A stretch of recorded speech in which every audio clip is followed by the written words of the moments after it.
Hello everybody, right now welcome to chapter 51 so today bong po nok niឥឡូវនេះសូមស្វាគមន៍អ្នកទាំងអស់គ្នាមកកាន់ជំពូក51 solving problems មានន័យថាដោះស្រាយបញ្ហា You can use the first conditional with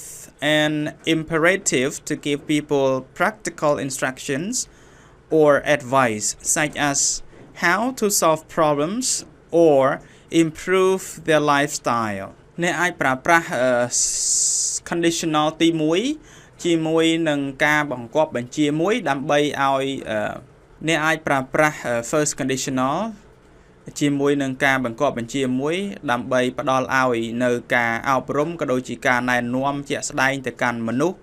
ដូចជារបៀបដោះស្រាយបញ្ហាក៏ដូចជារបៀប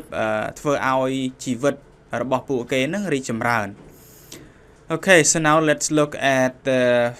chapter 51.1 ឥឡូវចូលអ្នកទាំងអស់គ្នាចូលមកដល់ជំពូក 51.1 Key Language First Conditional with Imperative ពាក្យថា imperative គឺមានន័យថាបង្គាប់បញ្ជាដែលចាំបាច់អីហ្នឹងដែលបង្គាប់ដែលបញ្ជា Okay. So now look at the explanation ឥឡូវចូលអ្នកទាំងអស់គ្នាក៏លេខមកមើលសេចក្តីបញ្យល់ទាំងអស់គ្នា In first conditional sentences នៅក្នុង first conditional you can use an imperative instead of the future with will យើងអាចប្រើ imperative ជំនួសឲ្យអនាគតដែលយើងប្រើពាក្យថា will ដើម្បីប្រើនៅថ្ងៃអនាគត This makes the sentence an instruction or a suggestion instead of a prediction about the future អញ្ចឹងពេលយើងធ្វើរឿងហ្នឹងពេលយើងប្រើ imperative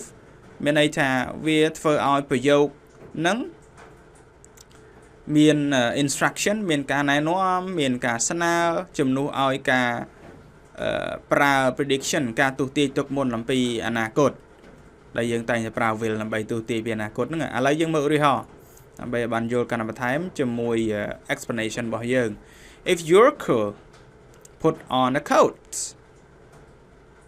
បើអ្នកនឹងងារ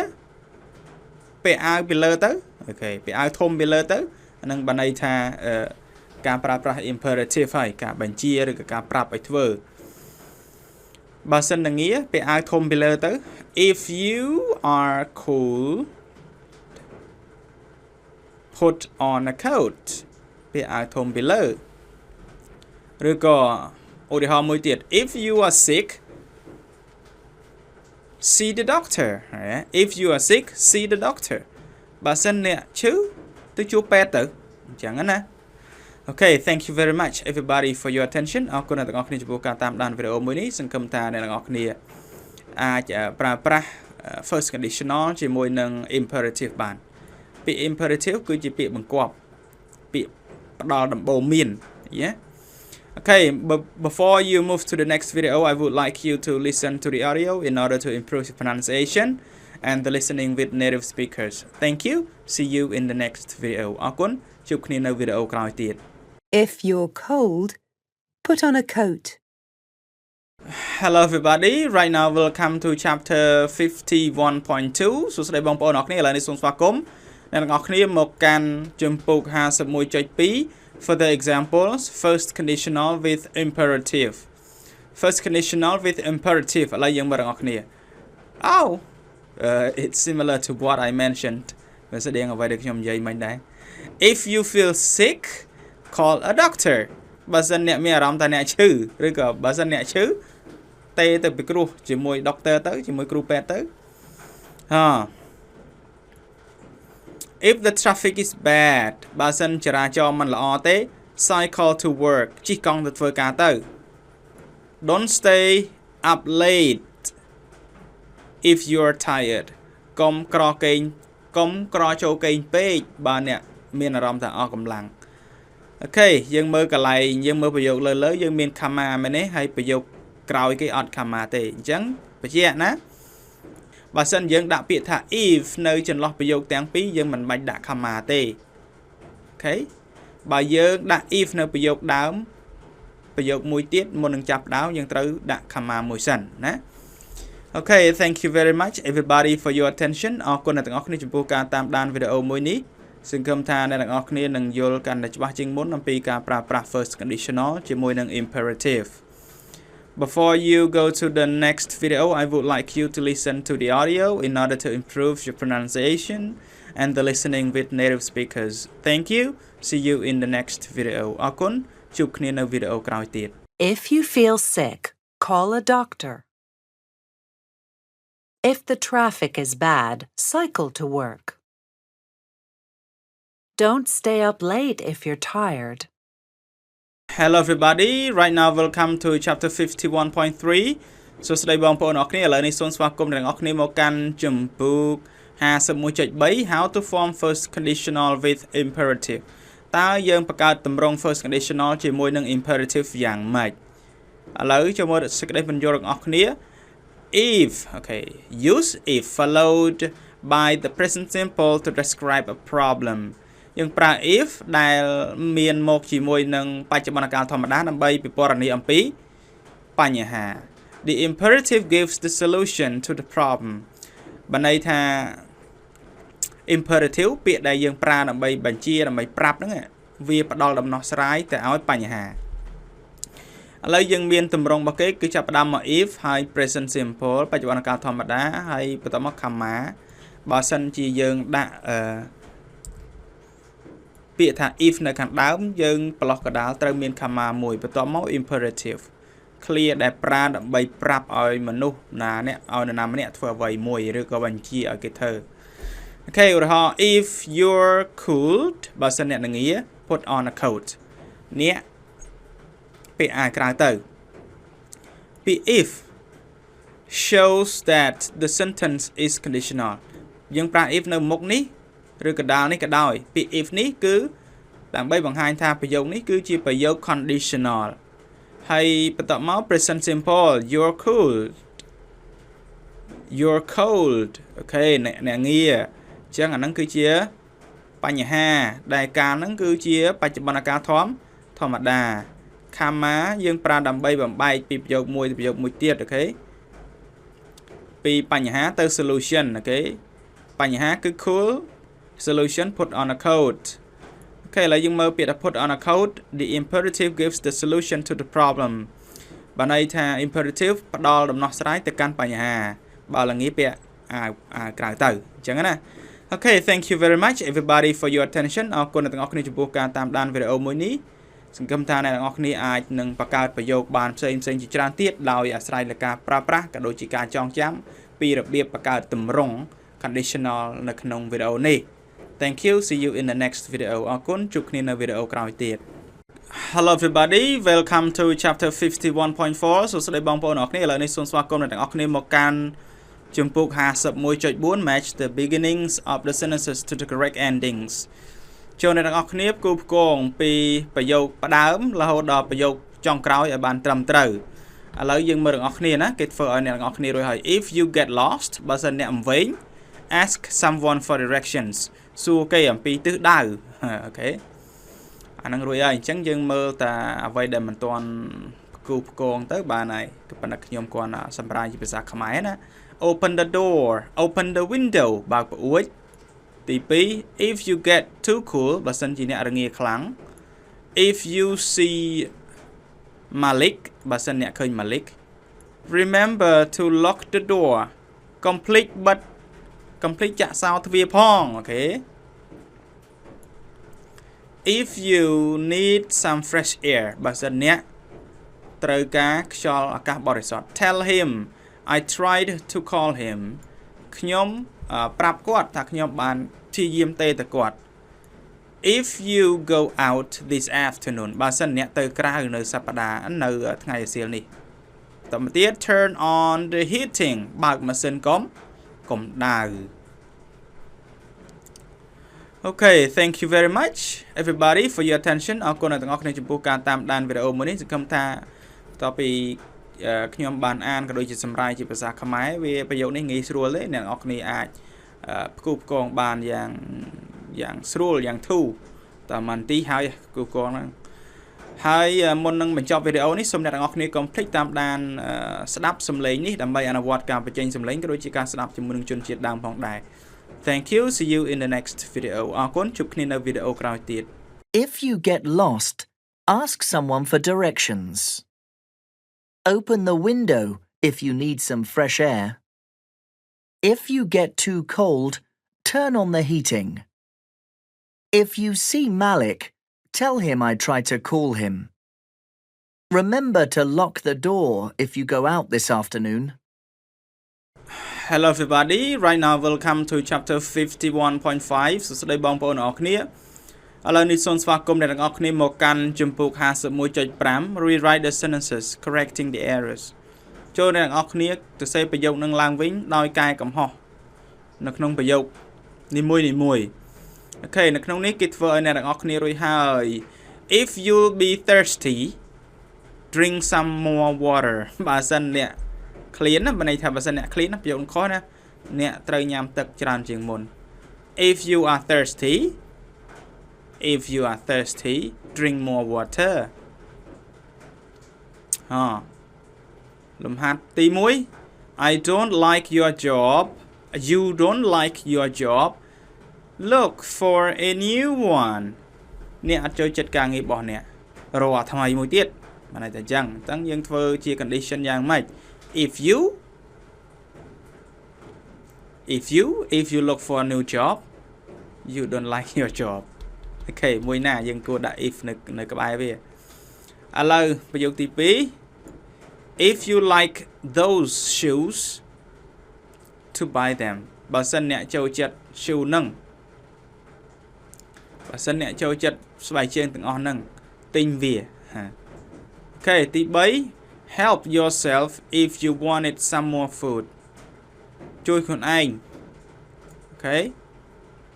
បើសិនអ្នកចង់បានម្ហូបបន្ថែមទៀត Number 4 If you need to talk to someone call me បើសិនអ្នកចង់និយាយជាមួយនរណាម្នាក់ឬក៏ត្រូវការនិយាយជាមួយនរណាម្នាក់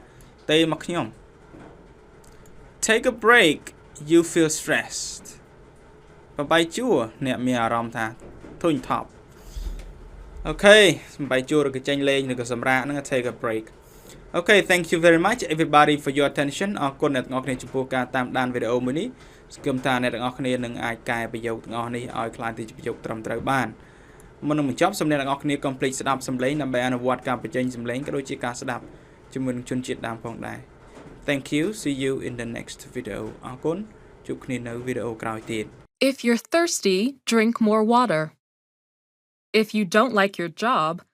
look for a new one. If you like those shoes, buy them.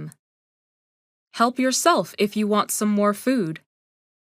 If you need to talk to someone, call me. Take a break if you feel stressed. Hello everybody right now welcome to chapter 51.6 សួស្តីបងប្អូនអរគ្នាឥឡូវនេះសូមស្វាគមន៍អ្នកទាំងអស់គ្នាមកកាន់ជំពូក 51.6 Listen to the audio and answer the questions ចូលអ្នកទាំងអស់គ្នាស្ដាប់សំឡេងហើយឆ្លើយនឹងសំណួរ Tanya is talking to her father about selling her house Tanya គឺកំពុងនិយាយទៅកាន់ឪពុករបស់នាងអំពីការលក់ផ្ទះនាងអូខេឥឡូវយើងមើលអានេះរួចហើយណាគេធ្វើឲ្យស្រេចហើយ Tanya's father offers to give her money Tanya's father គឺឲ្យលុយទៅនាងអូខេមើលលំហាត់ទី1 Tanya says her plan will make her happy Tanya បាននិយាយថាកម្រងរបស់នាងនឹងធ្វើឲ្យនាងសប្បាយចិត្តទី2 Tanya will sell all her furniture Tanya នឹងលក់គ្រឿងសង្ហារិមទាំងអស់របស់នាងទី3 Tanya doesn't offer her father a furniture Tanya នឹង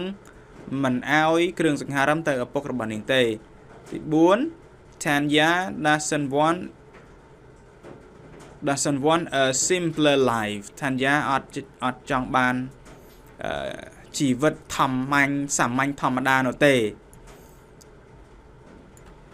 ទី5 Tanya's father supports her plan ឪពុករបស់ Tanya ឪពុករបស់ Tanya គឺ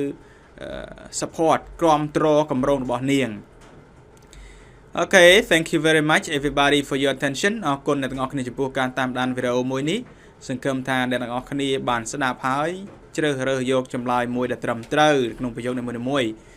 Thank you everybody for your attention អរគុណអ្នកទាំងអស់គ្នាចំពោះការតាមដានវីដេអូនេះ See you in the next video ជួបគ្នានៅវីដេអូក្រោយទៀត Hello, sweetheart. I hear you're selling your house. Why? If you need money, just ask. Dad, you're so kind, but no thanks. I'm buying a smaller house so I can use the money to visit my kids in Australia more often. If you're shocked, think about how happy that'll make me. What will you do with all your furniture? I'll sell the big stuff and just keep what I need. If you want anything, come and take it. Are you sure about this? I'm actually seeing things more clearly than ever before. I'm also leaving my job at the bank and retraining as a counsellor. Live more simply if you want to be happy. Well, if that's how you feel, then go for it. Hello everybody right now welcome to chapter 51.7 សួស្តីបងប្អូនអរគ្នាឥឡូវនេះសូមស្វាគមន៍អ្នកទាំងអស់គ្នាមកកាន់ជំពូក 51.7 read the article and answer the questions ចូលអ្នកទាំងអស់គ្នាអាន article ខាងក្រោមហើយឆ្លើយនឹងសំណួរ your health សុខភាពរបស់អ្នក how to live a simpler life តើដើម្បីរស់ឲ្យមានជីវិតសាមញ្ញធម្មតាយើងរស់របៀបម៉េច Do you work too hard in order to maintain your lifestyle? Read this guide. តើអ្នកធ្វើការតើអ្នកខំប្រឹងធ្វើការហ្នឹងដើម្បីឲ្យជីវភាពរស់នៅរបស់អ្នកហ្នឹងនឹង normal ទេ Okay, 1 គេឲ្យយើងអានណា If you are always working, take some time off to think, reflect and enjoy your surroundings. បើសិនអ្នកតែងតែធ្វើការចូលអ្នកសម្រាប់ខ្លះយកពេលខ្លះដើម្បីមកគិត reflex មកខ្លួនឯងមើលខ្លួនឯង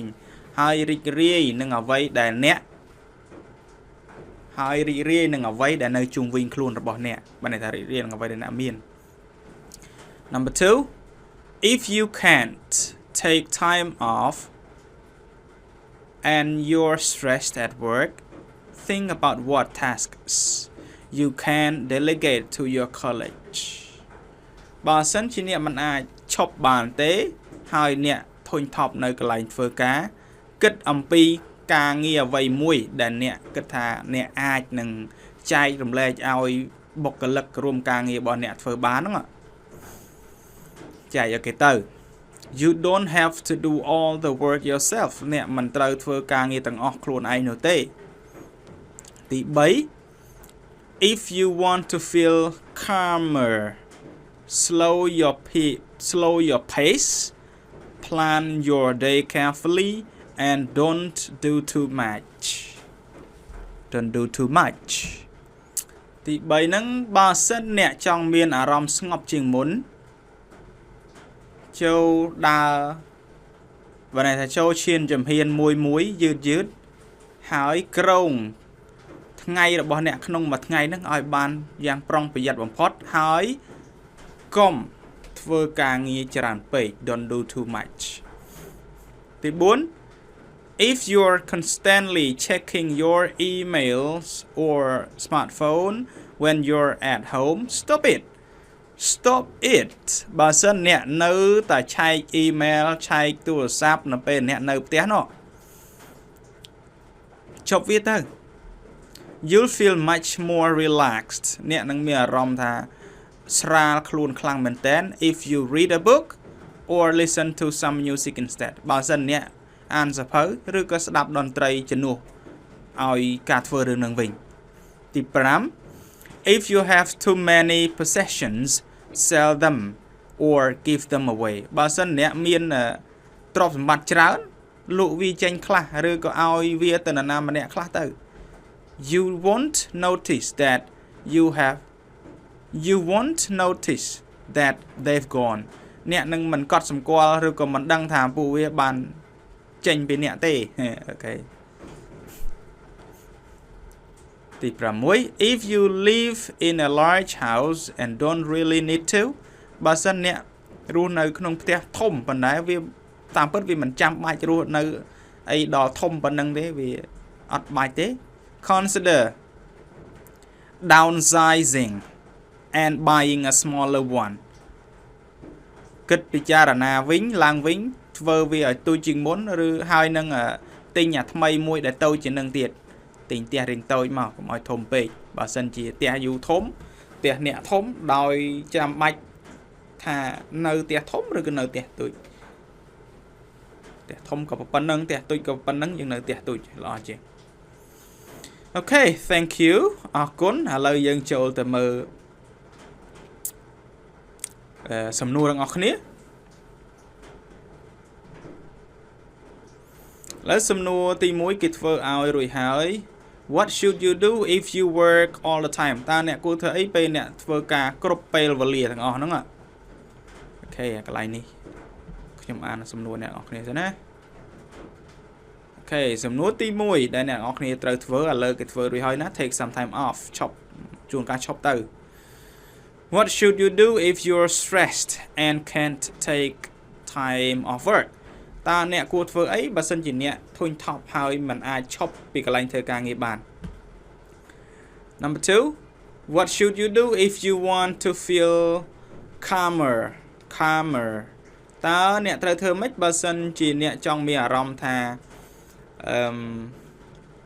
ស្ងៀមស្ងាត់ជាងនឹងបានន័យថាបានស្ងប់ជាងនឹង What should you do if you're always checking your smartphone តើអ្នកត្រូវធ្វើម៉េចបើសិនជាអ្នកតែងតែ check តែងតែមើលទូរស័ព្ទដៃរបស់អ្នកចោលវាអានសភៅ email friend អូខេទី4 What should you do if you have too many possessions តើអ្នកត្រូវធ្វើម៉េចអ្នកគួរធ្វើម៉េចបើសិនអ្នកមានទ្រព្យសម្បត្តិច្រើន Oh my god Number 5 What should you do if you have a bigger house than you need តើអ្នកគួរធ្វើម៉េចបើសិនជាអ្នកមានផ្ទះធំជាងតម្រូវការរបស់អ្នក Okay thank you very much everybody for your attention អរគុណអ្នកទាំងអស់គ្នាចំពោះការតាមដានវីដេអូមួយនេះសង្ឃឹមថាអ្នកទាំងអស់គ្នាអានហើយអាចរើសយកចម្លើយមួយដែលត្រឹមត្រូវចេញពីអំណានចេញពីការអានរបស់អ្នកនៅខាងលើហ្នឹង Okay thank you see you in the next video អរគុណជួបគ្នានៅវីដេអូក្រោយទៀត Hello everybody right now welcome to chapter 51.8 សួស្តីបងប្អូនអរគ្នាឥឡូវនេះសូមស្វាគមន៍អ្នកទាំងអស់គ្នាមកកាន់ជំពូក 51.8 Match the definitions to the words and phrases ចូលអ្នកទាំងអស់គ្នាគូផ្គងនិយមន័យទៅកាន់ពាក្យឬក៏ clear ទាំងអស់នោះ Okay to do things more slowly ធ្វើរឿងឬក៏ធ្វើកិច្ចការយឺត to slow your pace Okay to slow your pace លំហាត់ទី1គេថា The things you own របស់ដែលអ្នកមានទី2 The area around you ទីកន្លែងដែលនៅជុំវិញអ្នក To move to a smaller home បដូរទៅកាន់ផ្ទះតូចជាងមុន To give work to other people ចែកការងារឲ្យអ្នកដទៃ all the time គ្រប់ពេលឥឡូវយើងមើលពាក្យនេះគឺ surroundings ជុំវិញ To delegate the task ចែកការងារ constantly អត់ឈប់ឈរអូខេអត់ឈប់ឈរណា constantly To slow down your pace ដើរមកជាហ៊ានម្ដងយឺត Possessions ទ្រព្យសម្បត្តិឬក៏អ្វីដែលយើងមានហ្នឹង possession to downsize អូខេធ្វើឲ្យតូចជាងមុន Okay thank you very much everybody I think this one is super easy អរគុណអ្នកទាំងអស់គ្នាចំពោះការតាមដានខ្ញុំសង្ឃឹមថាហើយខ្ញុំគិតថាលំហាត់នេះស្រួលវាមិនពិបាកទេគ្រាន់គូទៅពាក្យណាដែលវាដូចគ្នាមានន័យដូចគ្នាណាពោះពាក្យហ្នឹងយើងបានអាននៅខាងលើរួចហើយ Okay anyhow thank you very much អរគុណច្រើនហើយមុននឹងបញ្ចប់សូមអ្នកទាំងអស់គ្នាកុំភ្លេចស្ដាប់សំឡេងដើម្បីអនុវត្តការបញ្ចេញសំឡេងក៏ដូចជាការស្ដាប់ជាមួយនឹងជនជាតិដើមផងដែរ Thank you see you in the next video អរគុណជួបគ្នានៅវីដេអូក្រោយទៀត To slow your pace. Possessions. Your surroundings. To downsize. To delegate tasks. Constantly.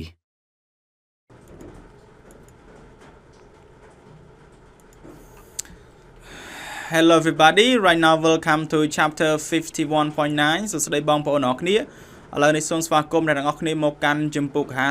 51.9 Use the first conditional with an imperative to give advice for each situation speaking out loud ចូលអ្នកទាំងអស់គ្នាប្រើប្រាស់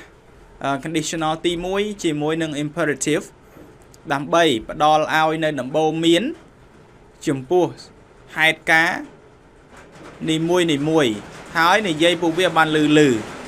អូខេយើងមើលប្រយោគទី1ឥឡូវនេះគេធ្វើឲ្យអ្នកទាំងអស់គ្នារួចហើយណា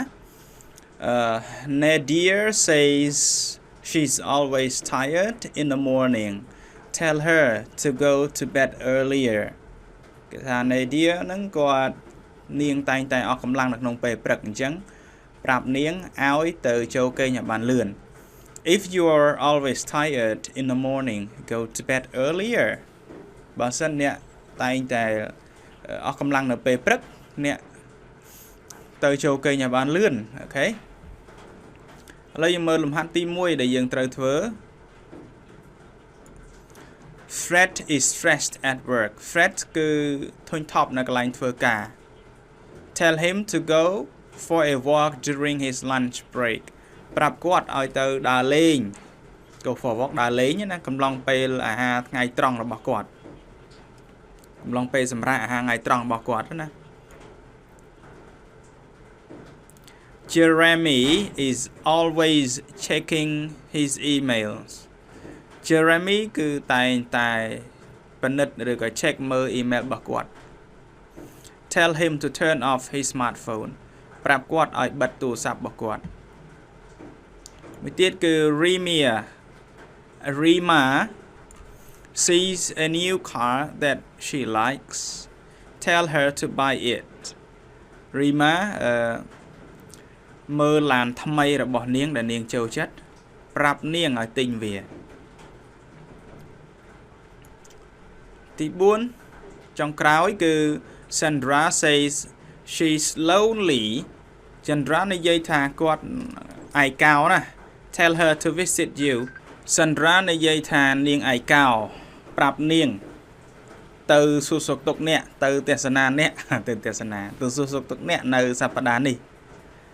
កុំឲ្យនាងនៅផ្ទះតែឯងអញ្ចឹងមកលេងផ្ទះគ្នាមកអញ្ចឹងណា Okay, thank you very much everybody for your attention អរគុណអ្នកទាំងអស់គ្នាចំពោះការតាមដានវីដេអូនេះរបស់អ្នកទាំងអស់គ្នាសង្ឃឹមថាអ្នកទាំងអស់គ្នាអានstatement ខាងលើហើយអាចប្រើប្រយោគនេះធ្វើជាប្រយោគ conditional បាន